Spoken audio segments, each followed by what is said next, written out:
What's up guys, it's Magic Addicts here, and I've got an unboxing for you guys.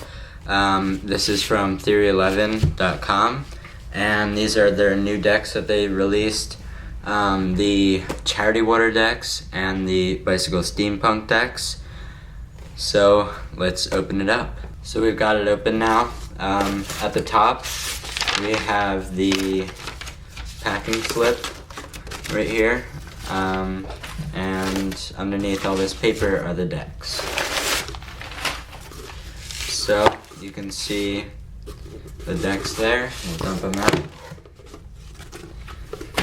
So I've got three Charity Water decks, which are really cool, and I've got two Bicycle Steampunk decks. And the box is really nice on here. So you can expect reviews of all of these decks. And I definitely recommend that you pick these up. They're about $10 a deck, but all the money goes to charity for bringing clean water to people that don't have it. So it's a very good thing to do, and you get a really nice deck of cards for it.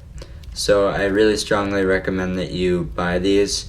And these, I'm not a huge fan of them, but you will find out in my review what my full thoughts are. So that's the unboxing. Remember to comment, rate, and subscribe. And thank you for watching.